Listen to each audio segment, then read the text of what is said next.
तो सब तर रहे हैं। देखो इसमें कितनी बढ़िया बात कही है। कहा घर की बहुएं व्रत कर रही हैं और सास ससुर के लिए गरुण लेने को जा रहा है। ये बिल्कुल सही है।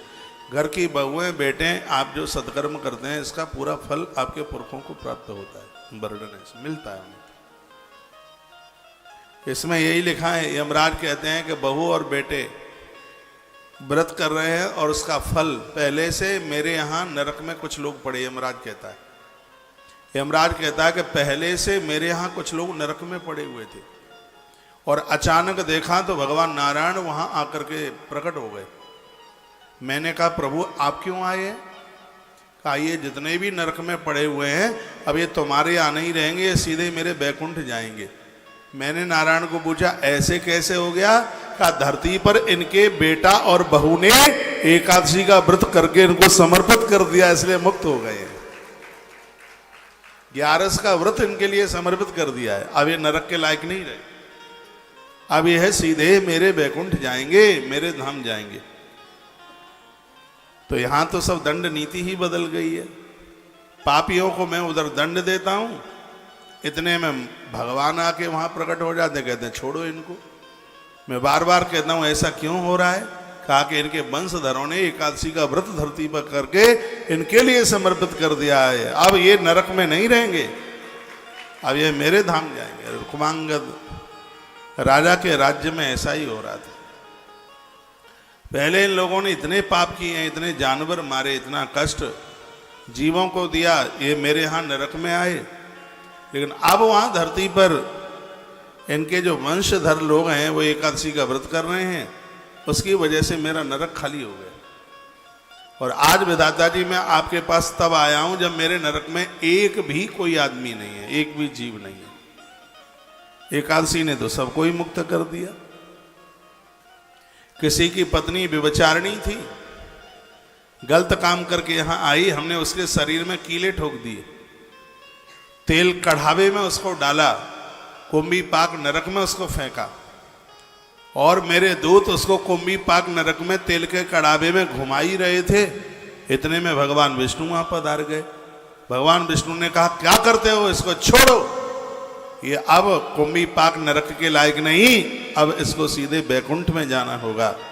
क्योंकि इसके खानदानियों ने, इसके बच्चों ने, धरती पर इसका पति रह गया, उसने एकादशी का व्रत किया है, ब्राह्मणों को भोजन कराया है, सगरे पाप हैं वो सब जल गए हैं, पुण्य इतने बढ़ गए हैं, अब ये यमराज के नहीं, अब ये यमराज के यहाँ नहीं, अब इनको मेरे बैकुंठ में जगह मिलेगी। ये यमराज बता रहे। ताली आज मत बजा देना। हो कितनी बड़ी महिमा 11 की है एकादशी की, और इतनी बड़ी महिमा होने के बाद भी यदि यह व्रत ना किया जावे तो निश्चित रूप से धिक्कार है हमारे लिए।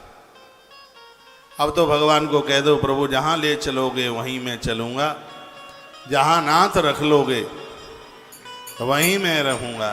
हे भगवान बस तेरे दरबार पर अपना नसीबा जगाने के लिए आया हूं, जो तुम कहोगे वही मैं करूंगा, जहां नाथ रख लोगे वही मैं करूंगा। 2 पंक्तियां हैं, जहां ले चलोगे वहीं हम चलेंगे, चलूंगा।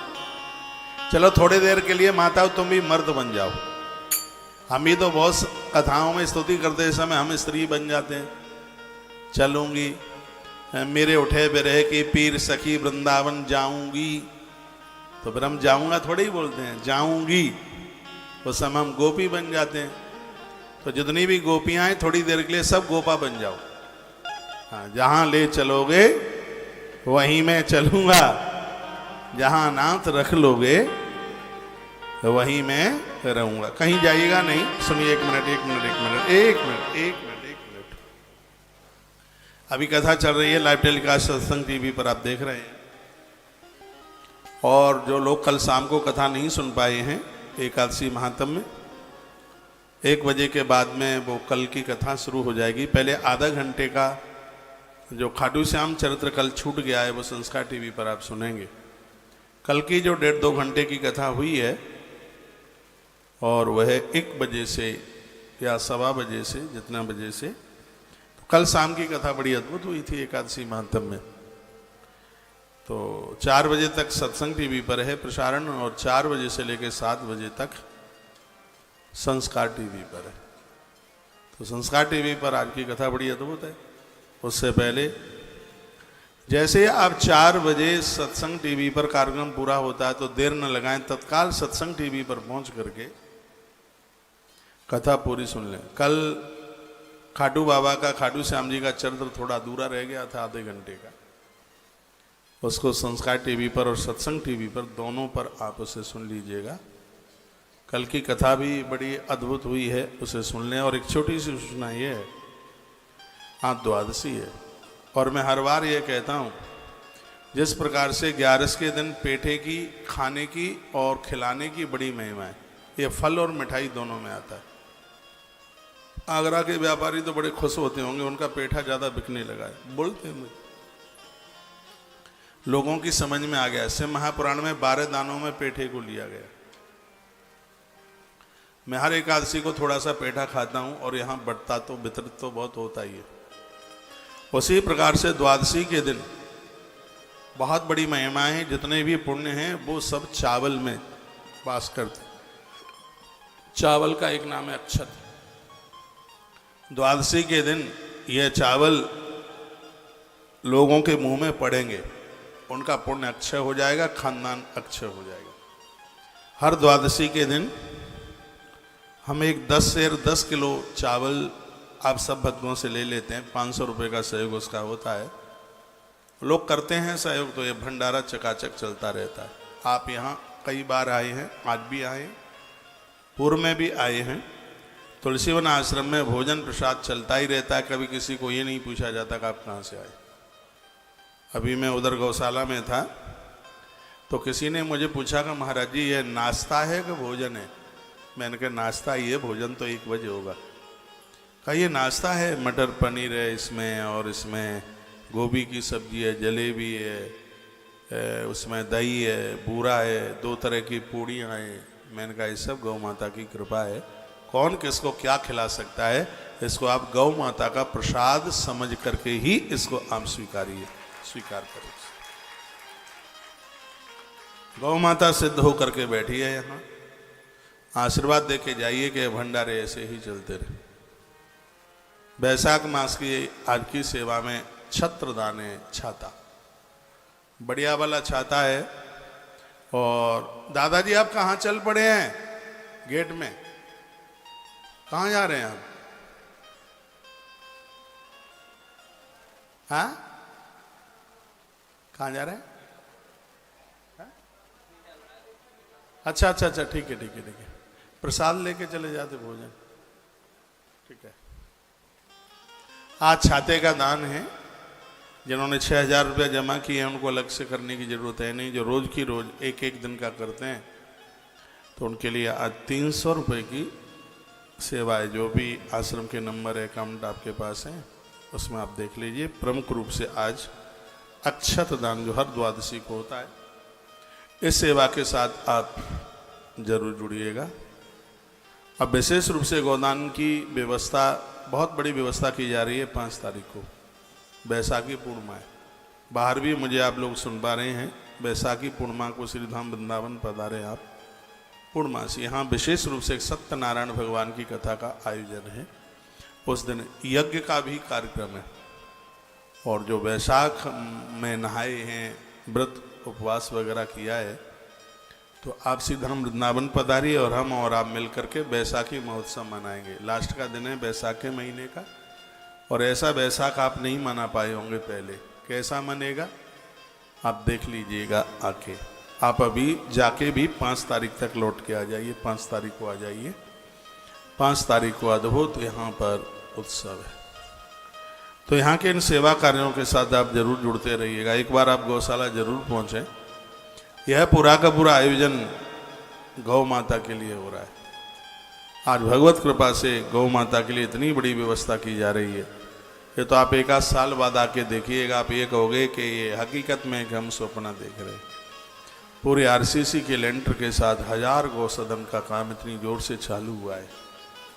यहाँ गैया मैया की ऐसी व्यवस्था है, गद्दा पर गैया सोती है, सुबह 4 बजे भोजन, दोपहर को 11 बजे, फिर शाम को 5 बजे।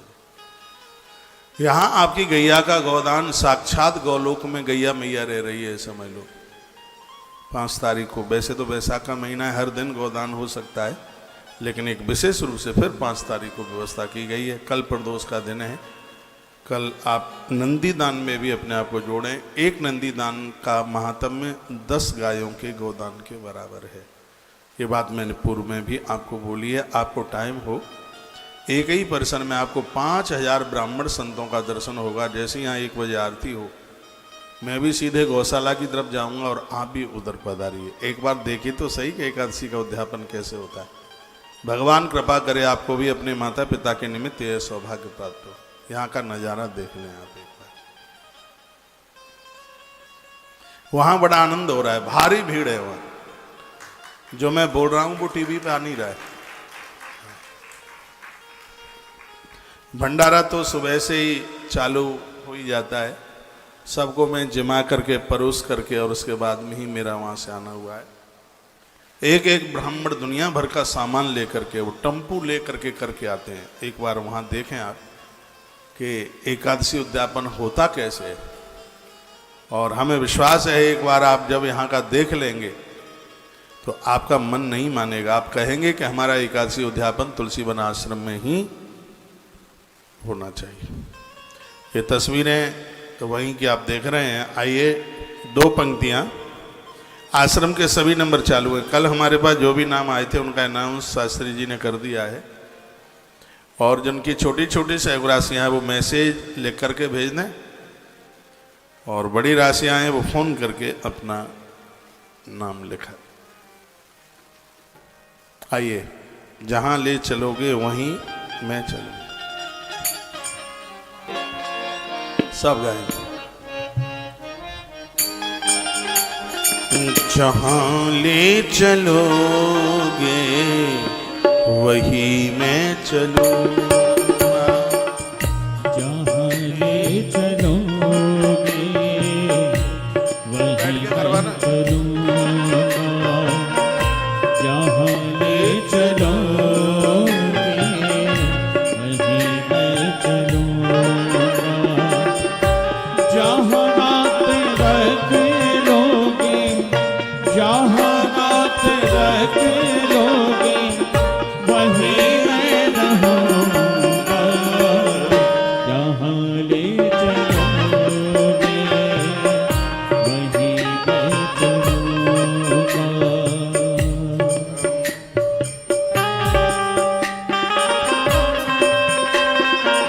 एक मिनट, मेरे मोबाइल में एक मैसेज लिख के आया है और इसको पढ़कर मेरा मन खुश हो गया। निशा सनसन बाल, आपने लिखा है, महाराज जी हम अक्षय तृतीया के समय आश्रम में रात को 11 बजे पहुंचे थे, फिर भी आश्रम के लोगों ने इतनी देर रात में भी हमारे भोजन का अरेंजमेंट किया।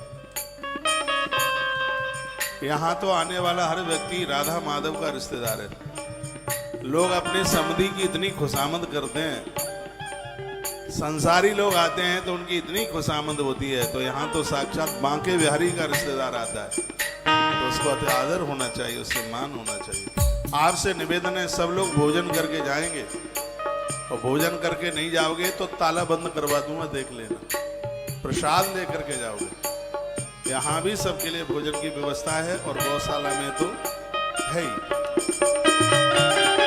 जहाँ ले चलोगे वही मैं चलूँगा, जहाँ ले चलोगे वही मैं चलूँगा, जहाँ हाथ रख लोगे, जहाँ हाथ रख लोगे वही मैं रहूँगा, जहाँ ले चलोगे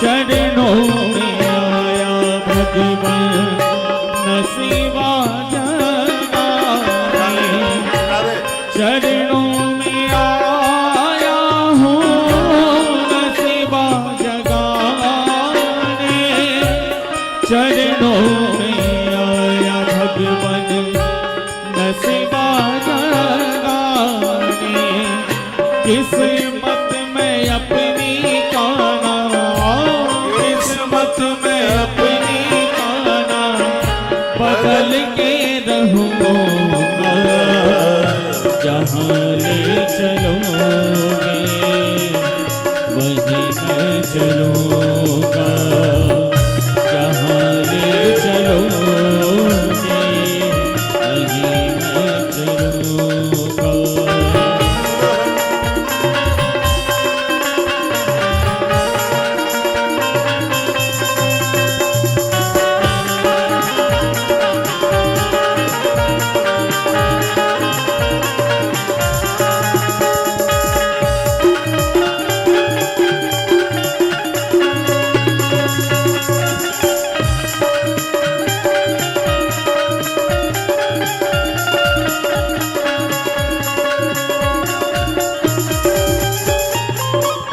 दुनिया का भटका तेरे दर पे आया दुनिया का भटका भगवान तेरे दर पे आया दुनिया का भटका तेरे दर पे आया दुनिया का भटका भगवान तेरे दर पे आया जो तुम कहोगे काना जो तुम कहोगे काना वही मैं करूँगा जहाँ ले चलोगे वही मैं चलूँगा जहाँ ले चलोगे वहीं मैं चलूँगा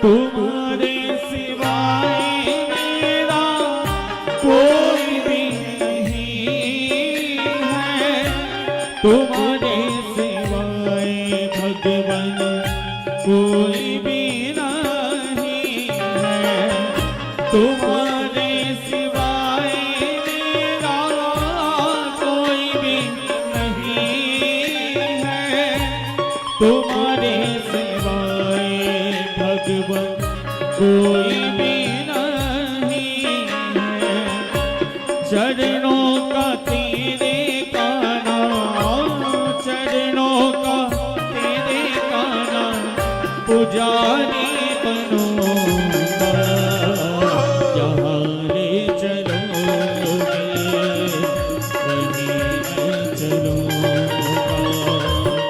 जहाँ ले चलोगे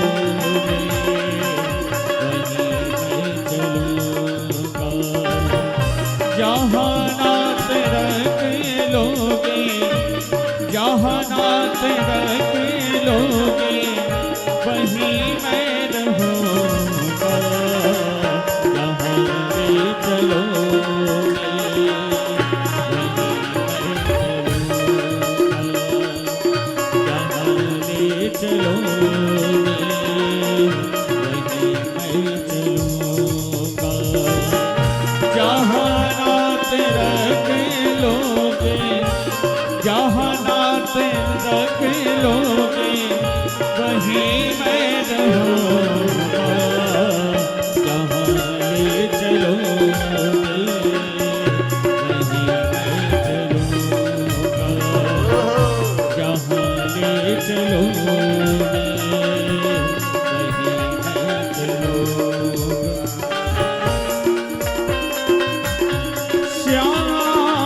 श्री हनुमंत बलवंत महाराज की जय जय जय श्री राधे श्री राधे श्री राधे श्याम। तत्पश्चात यमराज ने विधाता ब्रह्मा जी को कहा, क्या बताऊं, एकादशी के दिन लोग अपनी देह पर आंवला पोत करके उसका लेपन करके स्नान करते हैं, तो जितने भी दुष्कर्म हैं वो सब उन्हें छोड़ के चले गए। स्वयं यमराज ये बात कह रहे हैं, एकादशी के दिन देह के ऊपर आंवला लगाकर, आंवले का रस या बाल्टी में डालकर उसे स्नान किया जाए, तो नारद पुराण के अंतर्गत एकादशी महात्म्य में लिखा हुआ है कि उन लोगों के संपूर्ण पाप क्षीण हो जाते हैं, जल करके राख हो जाते हैं। यमराज कहते हैं कि लोगों ने इतनी होशियारी दिखाई है और अपने पाप समाप्त कर लिए। 1000 वर्ष हो गए हैं राजा को व्रत करते करते, राजा रुक्मांगद को व्रत करते हुए 1000 वर्ष पूरे हो गए हैं, और उसका यह परिणाम यह निकला है कि धरती पर कोई अपराधी नहीं रहा है, धरती पर कोई पापी नहीं रहा है। 1000 वर्ष तक जिन्होंने अपने अन्न को जीत लिया। हे विधाता, मैं आपके पास चल करके आया हूँ, कैसे भी आप मेरी तरफ विचार करें, मेरी तरफ आप सोचें। लक्ष्मीपति का प्रिय भक्त रुक्मांगद यदि पृथ्वी पर रह जाएगा तो वह संपूर्ण लोक को भगवान विष्णु के अनामे धाम वैकुंठ में ही पहुंचा देगा। इसलिए आपसे हमारी यह प्रार्थना है कि आप या तो उसका एकादशी का व्रत उसका बंद करवा दें, या फिर मुझे इस स्थान से, इस पद से हमें अलग कर दे। ये बात कही गई। तो विधाता ब्रह्मा क्या बोले? विधाता ब्रह्मा ने कहा कि दूसरों की साधना आराधना को, तपस्या को देख करके जो जलते हैं उनके पुण्य क्षीण हो जाते हैं। तुम्हें जलन क्यों हो रही है? यमराज ने कहा, मुझे जलन नहीं हो रही है, मेरे पास कोई कार्य नहीं रहा है, इसलिए मैं आपके पास चल करके मैं आया हूं। वर्णन किया गया है कि कहा गया है, दाता ब्रह्मा कहते हैं कि तुम्हें पता है जो एकादशी का व्रत नहीं करता वो जिंदा होने पर भी मृत तुल्य है। ब्रह्मा जी अब अपना प्रवचन शुरू कर दिए। राजा ने 11 का व्रत करा करके कितनों का उद्धार कराया। इसमें कहा गया जो 11 का व्रत नहीं किए, करते नहीं है, वो जिंदे जी होने पर भी वो मृत तुल्य है। हे सूर्यनंदन, जिनके नाम का उच्चारण करने मात्र से परम पद की प्राप्ति हो जाती है, उन्हीं की प्रीति के लिए इस राजा ने एकादशी का उपवास किया। वैकुंठ धाम को वो क्यों नहीं जाएगा? भगवान श्री कृष्ण के लिए किया हुआ एक बार का प्रणाम 10 अश्वमेध यज्ञ के बराबर है। यह विधाता ब्रह्मा कहते हैं। भगवान श्री कृष्ण को यहाँ कथा एकादशी महात्म्य से जुड़ी हुई है, वैसे वो हर देवता के लिए कहा गया है। आप किसी मंदिर के आगे से आप निकलते हैं, मंदिर में जाने को समय नहीं है तो गर्दन नीचे एक बार झुका के प्रणाम कर लो, गाड़ी का हॉर्न बजा दो, गुम्मट के ऊपर जो ध्वजा लगी हुई है उसका दर्शन कर लो। इसमें वर्णन है कि हम देवताओं को एक बार प्रणाम कर लेते हैं, 10,000 वो 10 अश्वमेध यज्ञ के बराबर उसका फल हो जाता है। आपके घर में जो भी मंदिर है, नित्य आप घर से बाहर जा रहे हैं तो मंदिर में धोख लगा के प्रणाम करके ही आप निकले।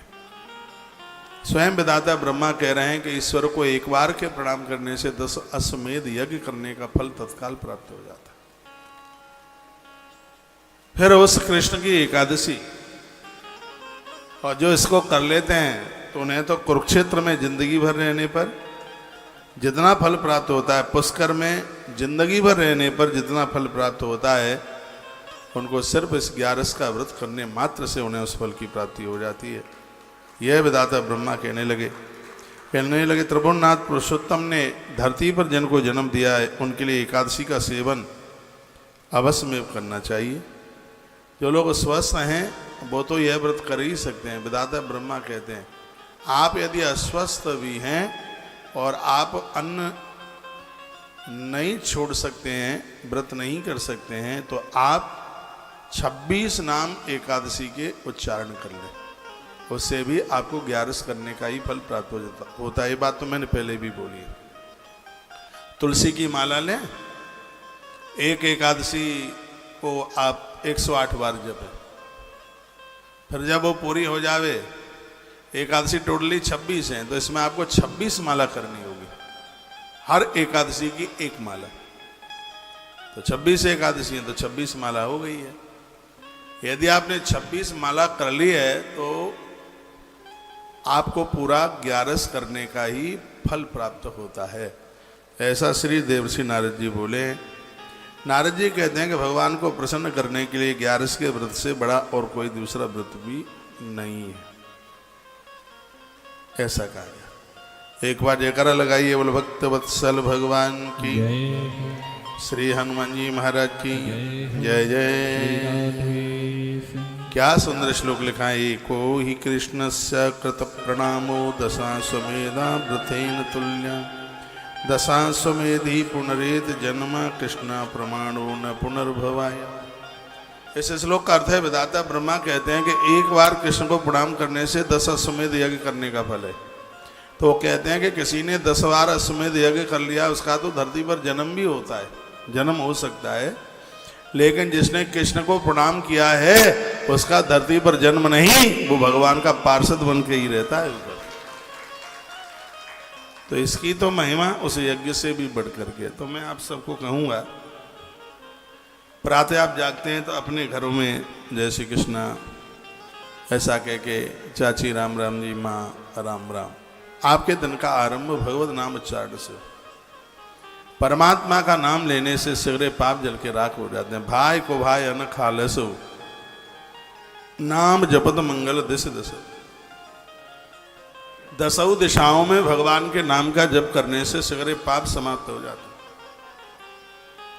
आप जीवन में जितनी भी आराधना पूजा पाठ जो भी कुछ करते हैं करते रहिए, लेकिन भगवान के नाम महात्म्य से जरूर जुड़िए। भगवान के नाम का उच्चारण रोज करें। तुलसी रुद्राक्ष की माला लीजिए, सुबह भोर में जल्दी अमृत काल में बैठिए, पूर्व दिशा की तरफ मुंह कीजिए, आसन लगा करके बैठिए और भगवान का नाम लेना शुरू कर दें। सामने पंचपात्र जरूर रखना, आचमन करना, माला के सुमेरु के ऊपर जल लगाना, आपको नींद नहीं आएगी जब करते करते।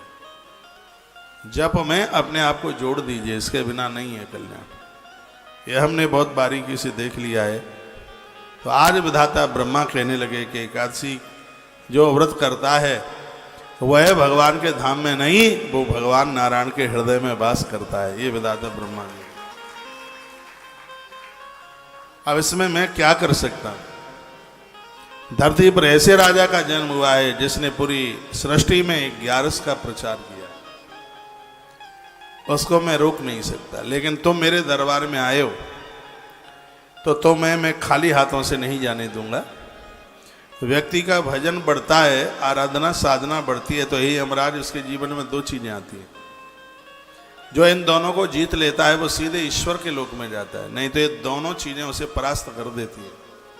व्यक्ति की आराधना साधना बढ़ती है तो 2 चीजें सामने आती हैं, एक है कंचन और एक है कामिनी। एक तो स्त्रियां सामने चल करके आ जाएंगी, भजन बढ़ेगा, आराधना बढ़ेगी, साधना बढ़ेगी। पूर्व में बहुत महात्माओं का इतिहास मिलता है, उनकी जब साधना बढ़ रही थी, या तो स्त्रियां सामने चल के आ गई या फिर वैभव सामने चल करके आ गए। हनुमान जी भी सीता माई के दरबार तक जाते हैं तो 2 ही चीजें आ गई हैं। एक तो सुंदर सिरसा आ गई, सुंदर सी सुरसा, सुरसा जो हनुमान जी को खाने को तैयार थी। वो कहती है कि देवताओं ने मुझे क्या लाल लाल बंदर खाने को दिया। हनुमान जी कहते हैं राम काज कर फिर मैं आवूं, सीता की सुध प्रभुए सुनावूं, तब तब बदन पैठी आई, सत्य कहूँ जान दिमाई। नारी को आप माँ बना करके ही जीत पाएंगे, नारी को आप बहन बना के ही जीत पाएंगे, नारी को आप बेटी बना करके ही जीत पाएंगे। 1000 फण वाले सांप से व्यक्ति बच सकता है, नारी ने जिसको डस लिया इस लोक में उसको कोई बचाने वाला पैदा नहीं हुआ है। ऐसा हमारे ग्रंथों में वर्णन। तप बढ़ता है, साधना बढ़ती है, तो ये दोनों चीजें अवरोधक, इसको माया कहा गया है। सामने तो मारती हुई दिखाई देती नहीं है, लेकिन अंदर से तोड़ करके रख देती है। इस धरती पर नारी के चक्कर में बहुत लोग बर्बाद हो गए, उत्कर्ष नहीं हो पाया, तरक्की नहीं हो पाई, यहां तक कि माता पिता छूट गए, कुटुंब खानदान छूट गया, परिवार छूट गया, धर्म कर्म सब कुछ छूट गया। चमड़े के ऊपर इतना प्रेम किया उन्होंने, उसी के इर्द गिर्द घूमते रहे, धर्म माँ बाबूजी सब तरक्की सब कुछ छोड़ दिया, जिंदगी खत्म हो गई। यहां इस ग्रंथ में एक बात वर्णित की गई है, शराब तो नशा तब देती है जब उसको पिया जाता है। वर्णन है कि शराब तो नशा तब देती है जब उसको पिया जाता है, लेकिन नारी एक ऐसा नशा है जिसको देखते ही चक्कर आना शुरू हो जाता है, नशा चढ़ जाता है उसको देखते ही। ये तो शराब से भी खतरनाक है, शराब का प्रायश्चित है, लेकिन इसका तो प्रायश्चित भी नहीं है, इतना ऊट पटांग है। सजग और समझदार लोगों को राम जी का वह चरित्र पढ़ लेना चाहिए जब वो शूर्पणखा के सामने खड़े हुए। धरती पर ऐसा कोई स्त्री पुरुष नहीं है जिसके जीवन में उसको बर्बाद करने के लिए एक बार स्त्री के सामने पुरुष और पुरुष के सामने स्त्री ना आई हो। कोई है ही नहीं जिसका मृत्युलोक में जन्म हुआ उसके सामने, उस पुरुष के सामने स्त्री आई। स्वयं भगवान प्रभु श्री राम जी के सामने शूर्पणखा चल के आ गई। शूर्पणखा को प्रभु श्री राम जी ने कैसे जीता? भगवान राम कहते हैं, हे देवी, हमारी माँ ने हमें जो सिखाया है वो हमें आज भी याद है। जो हमसे बड़ी है वो हमारी माँ है, हमारे जो बराबर की है वो हमारी बहन है, और हमसे जो छोटी है वो हमारी बेटी है। प्रभु राम जी ने ये बात कही थी। नारी को आप माँ बना करके, बेटी बना करके, या उसको भगनी बना करके ही आप जीत सकते हैं। जो नारी के चक्कर में पड़ गया तो समझ लो कि उसका उत्थान, उसकी तरक्की, उसके किए गए कार्य, उसका वो दिव्य चिंतन सब मटिया मैल हो गया, खत्म हो गया, कुछ बचा ही नहीं, लाइफ का अंत। रावण के लिए यही तो हुआ, माता जानकी का हरण करके न ले जाता तो कुछ जीवन और जी लेता, उस समय और धरती पर वह रह लेता। यह एक ऐसा नशा है कि जिसको बिना पिए नशा चढ़ता है। क्या सुंदर बात कही है। विधाता ब्रह्मा कहते हैं यमराज को, कहते हैं मदरा पीने से नशा आता है, स्त्री को देखने से नशा आ जाता है। यह तो बहुत खतरनाक है। साधक को तो हमारे ग्रंथों में लिखा है, हाड़ मास की स्त्री तो बहुत ज्यादा हो गई है, उसको तो काष्ठ की स्त्री से भी अलग रहना चाहिए यदि साधना के लिए तो निकला है। तो इस माया की मार से बचना बड़ा मुश्किल है। नारद जी की वो कथा पढ़ी होगी आपने, विश्व मोहिनी वाला चरित्र है। इतने बड़े तपस्वी, हरिशन मांग हूं सुंदरताई, बोलते हैं कि प्रभु का इतना भजन किया, आज तक उनसे कभी कुछ मांगा नहीं है, कोई हम नौकर लगते हैं, उनका इतना भजन किया, आज मांगेंगे। और जाकर के वो नारी तो देख ली थी विश्व मोहिनी ताश कुमारी, उसको देख लिया था। अब तो वही दिख रही थी कैसे भी दुल्हा बने और उसकी माला हमारे गले में आ जाए। उसी के चक्कर में बंदरा बनना पड़ा। बंदर का मुंह दिया नारद जी को, खूब नाचते रहे, यहां तक इतना क्रोध किया भगवान को भी श्राप देने के लिए उतारू हो गए। गीता कहती है कि इच्छाएं पूरी हो जाती हैं तो लोभ बढ़ता है, और इच्छाएं अधूरी रह जाती हैं तो क्रोध बढ़ता है। और ये काम, क्रोध, लोभ, ये तीनों ही मारने वाले ही हैं। इच्छा पूरी हो जाए तो लोभ, इससे पूर्ति नहीं हो रही, इतना और मिल जाए। अब दुनिया जाने, हमें तो पता नहीं है, लेकिन ऐसा बताते हैं, कहते हैं कि जो पुरुष या जो स्त्री जिनको मिल जाए कुछ दिनों तक वो संतुष्ट रहते हैं, फिर उनके अंदर से यह आवाज आती है, अरे यार छोड़िए, कहाँ चक्कर में पड़ गए, ऐसी सुंदर सुंदर स्त्रियां थी, ये थे तो कहाँ से आ गई मेरे जीवन में। ऐसे बोल देते हो। और मैं तो अपनी बहनों को कहता हूं कि सावधान रहिए आज के जमाने में। जो अपने माता पिता को छोड़ छाड़ कर आ गया है तुम्हारे पास, कभी तुम्हें भी छोड़ के आगे बढ़ पड़ेगा। ये दुनियादारी ऐसा ही है, सावधान, बहुत सजग रहने की जरूरत है। लोग बाहर से तो कुछ अलग से लग रहे हैं, लेकिन वो अंदर से बहुत बदले हैं, अंदर से कुछ अलग। और आज प्राय ऐसा ही हो रहा है, लड़के भी बर्बाद हो रहे हैं, ऐसी बात नहीं है। उनका भी प्रोग्रेस, उत्कर्ष सब रुक गया है। यह तो इतनी बड़ी बीमारी है कि दवाई से भी ठीक नहीं हो रही है, इतना खतरा। ये ब्रह्मा जी की बात मुझे बड़ी अच्छी लगी है। ब्रह्मा जी कहते हैं कि मदरा तो पी के नशा आता है, लेकिन स्त्री को देखने से नशा आ जाता है। तुम मेरे पास आए हो तो तुम्हें मैं वापस तो नहीं जाने दूंगा। राजा का भजन बड़ा है, आराधना बड़ी है, तो अब इसकी परीक्षा होगी। मैं इसके लिए एक सुंदर स्त्री उतारता हूं, नारी उतारता हूं सुंदर। क्या यह काम को जीत पाएगा? यह विधाता ब्रह्म। हर व्यक्ति की यहां परीक्षा है। जो भी स्त्री पुरुष कोई भी आए हैं, सब एग्जामिनेशन थिएटर में बैठे हुए हैं, यहां सबकी परीक्षा है। इस संसार में बिना परीक्षा के नहीं कोई रह सकता। आप चिंता मत कीजिए, और ये सब व्यवस्था मैं करता हूं। श्री विधाता ब्रह्मा जी बोले, और उसी समय विधाता ब्रह्मा जी ने अपने मन से एक सुंदर स्त्री को जन्म दे दिया, और उसका नाम मोहिनी रखा, जिसको देख करके सब मोहित हो रहे थे। स्वयं देवता मोहित हो गए उसको देखकर। इतनी सुंदर स्त्री, उसको देख करके सब मोहित हो रहे थे, इसलिए उसका नाम मोहिनी रख दिया गया है। वो बड़ी सुंदर थी। देवता लोग उसको ढूंढ ढूंढ करके देख रहे थे। तब विधाता ब्रह्मा ने एक बात कही। विधाता ब्रह्मा जी ने कहा, मैंने इसको जन्म दिया है तो ये तुम्हारी बहन लगेगी। विधाता ब्रह्मा जी कहते हैं कि जो माता को, पुत्री को, मौसी को, बुआ को, पुत्र वधू को, और भौजाई को, और गुरु पत्नी को, और राजा की रानी को, इनके साथ गलत संबंध बनाते हैं, कुकर्म करते हैं, दुराचार करते हैं, ऐसे लोग घोर नरक में पड़ते हैं। इसमें लिखा है कि रिश्ते में जो भगनी है, अपनी बहन है, मौसी की बेटी है, बुआ की बेटी है, ये सब लिखा है इसमें। विधाता ब्रह्मा बोले, माता है, चाची है, ताई है, बुआ है, मासी है, पुत्र वधू है, पुत्री है, भौजाई है, गुरु पत्नी और राजा की रानी, इनके साथ यदि गलत हो गया है तो वो व्यक्ति क्षमा करने के योग्य ही नहीं है। ऐसा वर्णन है।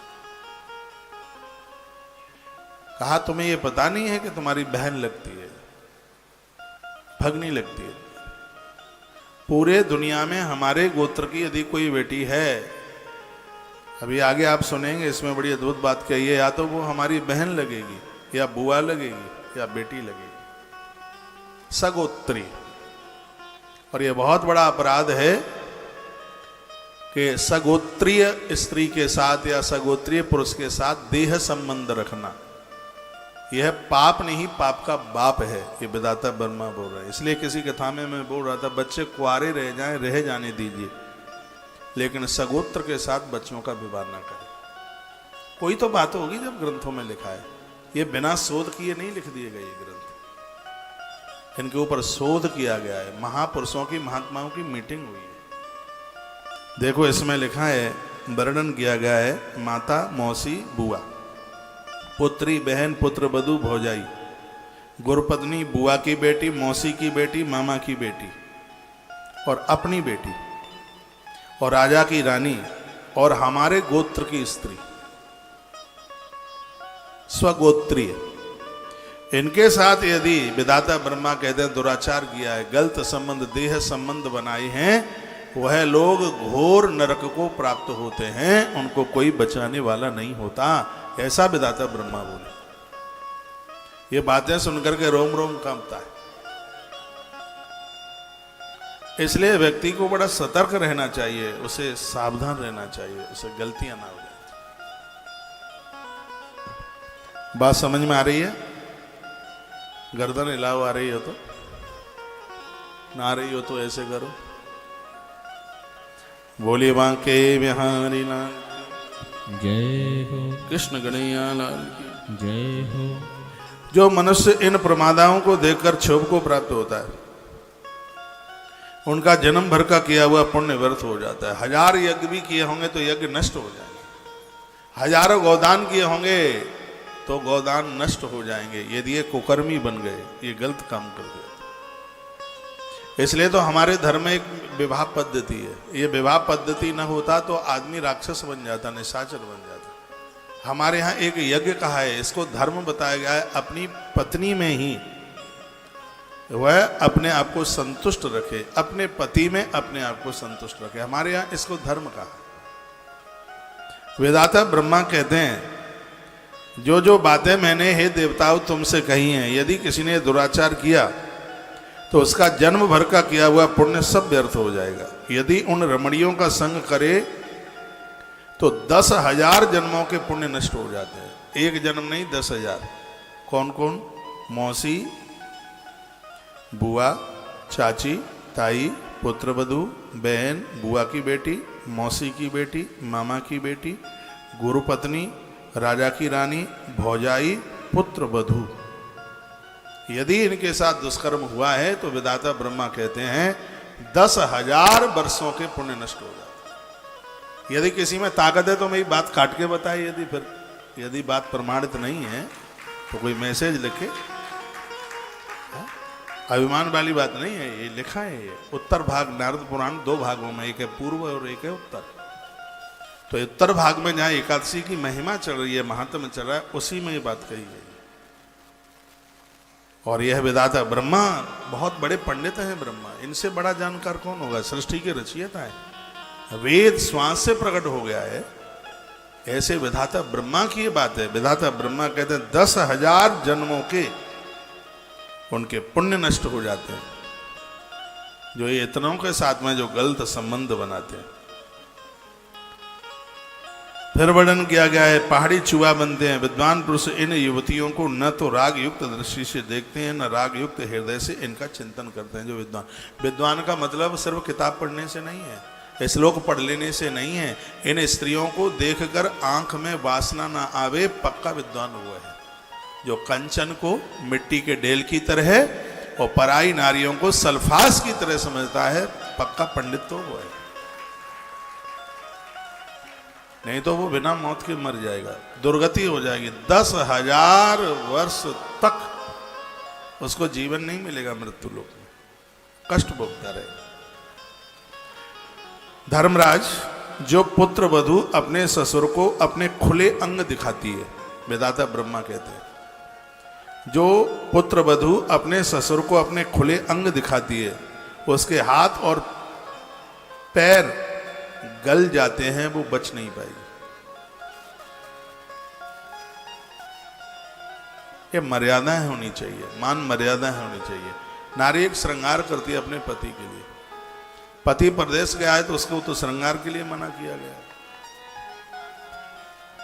अब होता नहीं है, नहीं तो यह कहा गया कि जिस नारी का पति दुनिया छोड़ के ऊपर चला गया है, उसकी देह पर श्वेत वस्त्र के अलावा और कोई रंग आना ही नहीं चाहिए, सिर्फ सफेद धोती, सफेद साड़ी। उसका एक तपस्वी जीवन है, एक साधु से तप भरा हुआ उसका जीवन है। तो श्वेत वस्त्र एक शांति का प्रतीक है, वो और दूसरे रंग के कपड़े नहीं पहनती है। इसमें वर्णन ब्रह्मा जी बोले। और एक बात और सुन लीजिए, इसमें लिखा है, जो वैदव्य नारी, जिस स्त्री का पति दुनिया छोड़ के चला गया है, ऐसी स्त्री से दुराचार करने पर व्यक्ति के जितने भी पुण्य हैं वो सब उसके नष्ट हो जाएंगे और बुढ़ापा शीघ्र ही उसको आके घेर करके खत्म कर देगा। ये पाप नहीं, ये पाप का बाप है। ऐसी नारी वैदव्य, जिसको मांग का सिंदूर नहीं रहा, उसका पति दुनिया छोड़ के चला गया, ऐसी स्त्री के साथ गलत संबंध बनाने वाला व्यक्ति, उसका पैसा खाने वाला, उसके धर्म को लूटने वाला व्यक्ति, पुरुष, वर्णन किया गया है, उसके शरीर में जितने रोम हैं यमराज के यहाँ उतने कीले उसकी देह में ठोके जाते हैं और वो हाय हाय चिल्लाता है। जो स्त्रियां जानबूझ करके अपने अंग पुरुषों को दिखाती हैं, वर्णन किया गया है कि उनके हाथ और पैर गल जाते हैं। मरने के बाद कृमिभक्ष नाम के नरक में उनको फेंक दिया जाता है। जो पापी मनुष्य पुत्र वधू स्त्रियों से अपने पांव दबाता है, चरण दबाता है, स्त्रियों से अपना स्नान करवाता है, स्त्रियों से अपने शरीर में तेल आदि की मालिश कराता है, ऐसे पुरुष का पूरा शरीर गल जाता है। इतना बड़ा अपराध है। शरीर टूट जाए, टूटा पड़ा रहे, लेकिन स्त्रियों से शरीर में तेल पाम दबाना बिल्कुल भी नहीं, कभी भी नहीं। विधाता ब्रह्मा जी ने मना किया। कहा हुआ 1 कल्प तक सूचीमुख नाम के नरक में कीड़ा बन करके कष्ट भोगते हैं। जो मनुष्य कामना युक्त मन से किसी भी नारी को, और विशेषता पुत्री अथवा पुत्र वधू, जो भी ये संबंध बताए गए हैं, जो इन्हें कुदृष्टि से देखता है, वह लोग पतित हो जाते हैं। इस प्रकार विचार करके ब्रह्मा जी अपनी दृष्टि से वो बताने लगे, और उन्होंने जो मोहिनी को बनाया, और जब वो देवता देख रहे थे उसे, उस समय विधाता ब्रह्मा जी ने ये प्रसंग बोला है। देखिए, विधाता ब्रह्मा ने बड़ी और अच्छी बातें कही। जो इन कथाओं को पढ़ लेगा वो अपराध कर ही नहीं पाएगा। और जिन लोगों ने जवानी में अपराध किया है, बुढ़ापे में वो लोग बड़े पछताते रहते हैं। मुझे ऐसे लोग मिलते हैं, मुझे कहते इतनी गलतियां हुई हैं, क्या करें, अब तो छटपट आ रहे हैं। क्या ईश्वर ने यह जीवन दिया है, ये संसार की वासना खाज खुजली, दाद खाज खुजली की तरह। दाद खाज खुजली रेगड़ने पर बाद में इसमें बड़ी जलन होती है। उसी प्रकार से अपना यौवन दुराचार में समाप्त करने वाले लोगों के पास हाथ मलने के अलावा और कुछ नहीं रहता। इसलिए है जीवन बहुत सावधानी पूर्वक जीने की जरूरत है। पूर्व कालों में ऐसा कुछ होता नहीं था। लोग बड़े समझदार लोग होते थे। ससुर आता था घर में खांस करके, है, बहुएं घर में घुस जाती थी, लंबा घूंघट डाल लेती थी। यदि घर की बहू नहा रही है, स्नान कर रही है, खुले सिर से बैठी हुई है, तो उसी समय ससुर वापस हो जाता था। ये तो आपने भी देखा होगा। ये मर्यादाएं, ये मर्यादाएं होनी चाहिए।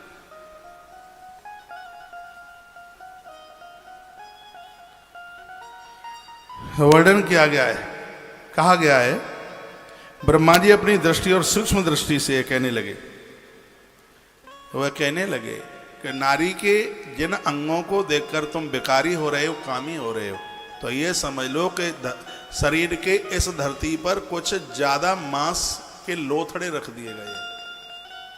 वेदाता ब्रह्मा जी कहते हैं कि एक किसी कुंड में मलमूत्र भर दिया जाए और उसके ऊपर एक कपड़ा डाल दिया जाए। सुनिए, बहुत ध्यान से सुनिए। मलमूत्र भर दिया जाए और ऊपर से डाल दिया जाए कपड़ा, उसके ऊपर श्वेत वस्त्र उसके ऊपर डाल दिया जाए। तो सफेद कपड़ा बड़ा अच्छा लग रहा है, और लग रहा है पता नहीं इसमें क्या हुआ। और जैसे ही कपड़े को उठाया जाए और उसमें मल मूत्र विष्ठा भरी पड़ी हो, तो नाक सिकुड़ी जाएगी। छी छी छी, हमने क्या देख लिया। कह दिया इस स्त्री पुरुष के अंदर वही गंदगी भरी हुई है, बस ऊपर से कपड़ा पड़ा हुआ है। एक बार उस गंदगी का पता लग जाए, तुम्हें आंख बंद करके उसको विचार कर ले, तो इस वासना से हमेशा हमेशा के लिए नफरत हो जाएगी। कहा गया है कि ये तो विष्ठा का कुंड है, बिल्कुल कुछ भी नहीं है, अंदर से इसमें विष्ठा ही भरी पड़ी है। 9 दरवाजे से विकार बाहर निकल रहे हैं, 9 दरवाजे से। विधाता ब्रह्मा कहते हैं, विधाता ब्रह्मा जी ने कहा, आपको गोल गोल ऊंचा सा मुख दिखाई दे रहा है, ये हड्डियों का ढांचा मात्र है, और क्या है, इसके ऊपर चर्म ऊपर से लगा हुआ है, मांस से ढका हुआ है। वो कहते हैं हड्डियों का बना हुआ है ढांचा, और अंदर भरा हुआ है इसमें मलमूत्र। जब इसकी हकीकत का तुम्हें पता चल जाएगा, तुम्हें वैराग्य हो जाएगा, तुम देखने को तैयार नहीं होंगे। ये ब्रह्मा जी कहने लगे। ब्रह्मा जी का बड़ा अद्भुत ये प्रवचन हुआ है, और ये स्त्री और पुरुष के लिए, दोनों के ही लिए बड़ा प्रभावशाली है।